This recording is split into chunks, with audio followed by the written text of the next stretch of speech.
I am particularly excited today because today I have an interview with do-it-yourself pizzas. So I first heard of do-it-yourself pizzas because we were plonked next to them at a food show, and then after a while I was like, oh, I better go try that pizza actually, because they seem to be really busy and doing really well. And then I finally gave it a go, and it was the best pizza I've ever had. Yes. Great, so what is do-it-yourself? Do-it-yourself is, we are trying to provide the answer to making proper pizza at home. Yeah. Obviously, you can buy takeaway pizza, which costs you anywhere between £9 and £17. You can go to the supermarket and get a pizza, which I have never had a good pizza out of a supermarket ever. They certainly don't taste like they should do. So I thought, why not give people a blank canvas product, a really thin crust base, which is par baked, and separate selection of sauces. And simple as, you add your sauce to the base, you add whatever toppings you want, you put it into your oven at 225, and at the end of it you've got a really good restaurant quality pizza in your. That's great. You're very much like my mum, because if you ask her any question, she just sells it. No problem at all. So when did you start it? I was a headline writer. It's called sub-editor. I didn't see a great future in that industry. It's been going downhill for quite some time. I've always loved food. I don't want to be a chef. I don't want to work in a darkened room and unsociable hours. And I saw a guy in Dublin when I was home visiting my mum in the local deli. There was these artisan pizza bases. Now they were thicker than the ones we've ended up producing, but they were very, very nice. And I thought, why not try and import those into England? And then I thought, no, why not try and produce our own, which is slightly better? And why not make it a more complete product by adding a sauce? Bizarrely, it's Easter weekend this weekend. Easter, Saturday 2012, I sold my first ever pizza base. I'm doing it full time since early 2013. We took this unit at the end of 2012, literally started selling them on markets, making them at home. Then we started supplying a couple of restaurants. I don't think I made any money on these early deals, but it gives you confidence. Quite a variety of people were buying it from an early stage, mainly restaurants, caterers. And we got our first deli in beginning of 2013.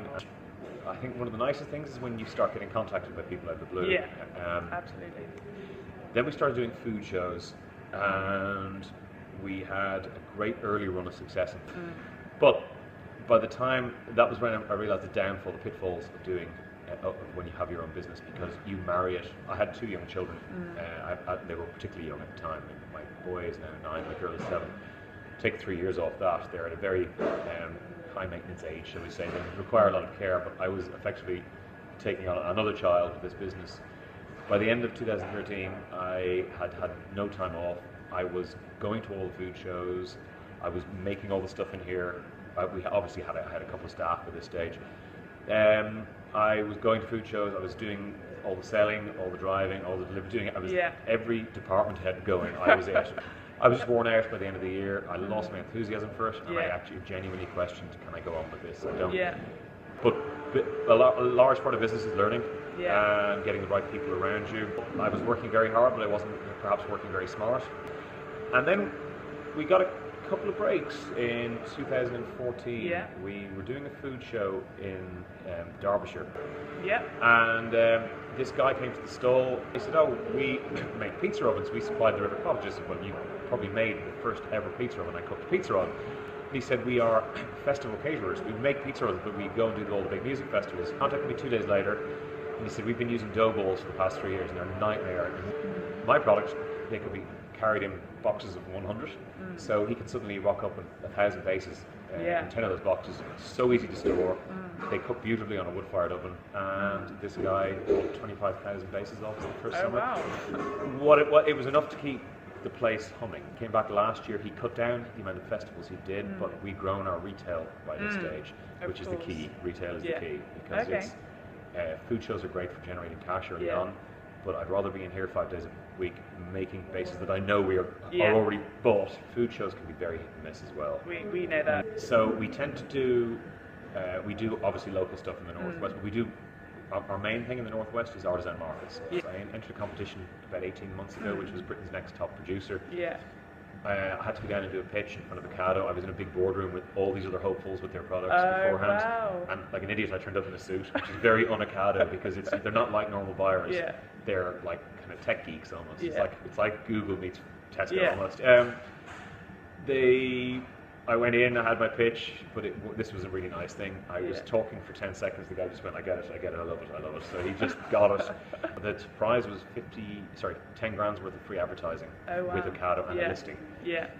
I missed out, and some of the other products were very slick. That's when I got to get, okay, these guys, it's not just the product, you've got to slicken your presentation up a little bit more because they look really good to go. These could go, their stuff could go straight in the shelf. I didn't think mine, that's when I realised mine needs a bit of sexing up, shall we say. Yeah, but I had to go back for another meeting then with Ocado, who they sent me an email saying, well, you haven't made it, we do like the product. And after a load of toing and froing, they took their first order yesterday, they're taking another one on Friday, and please God, they'll sell. So you mentioned that a few years ago you kind of assessed and said, why do I give up or do I go on, basically. So what was it in you that made you get up and go on? I first of all, I totally underestimated the amount of money required for a thing like this. I think I put 20, 30 grand aside. You need more than that. You do need more than that. It was just a new year brings new hope, I guess, and just getting a few breaks. I think somebody gave me this advice. Somebody said to me, if you've got faith in your product, just plug on, you get your break. And a few months later, we got the festival caterer. So if your product's good and you believe in it, and you plod on, I do believe you will get your break. It's a long slog, and we're still not quite there yet, but we're getting there. We're a lot closer than we were a year ago. So your best sales channels? Would you put that up? Or what kind of percentage do you do through each sales channel? Interesting question. When we started off, it was, I'd say, 5% retail, 95% markets, food shows. Now it's I would say now it's 60-40 retail or wholesale supply. I'm hoping that within a couple of years it'll be 80-20. But we're starting outside catering as well now too. Look, it's nice to run my own business. I think it'll take me still some time to get back to earning what I was earning when I was working for somebody else, for a much bigger company. But I'm my own boss. There's a lot to be said for that. Okay, one more question. Would you consider building it up to sell it? Oh God, absolutely. 100%. Cool. That's my plan.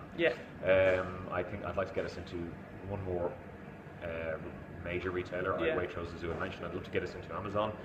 And please God, someone will come along and try and get us into all the others. And it's his then, he can have it. You know? Someone told me, never be afraid to leave a profit for another man.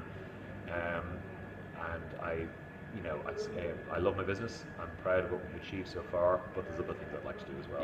So get it done, get out. Absolutely, Brilliant. Thank you so much. It was amazing. I just met Mark and he was so enthusiastic and passionate about his product. I've got some here. Do it yourself. So I am going to go home and give these a try and make sure all my family try them and make sure as many family and friends try them and get to hear about them. So I think it was really nice, well, just really kind of comforting actually to meet someone else who has pretty much been on the same journey as us for kind of about the same time and has kind of learnt the same things as us. So it kind of shows that, you know, we're not so far off, and yeah, I feel like we made a new friend in the industry, which is always exciting.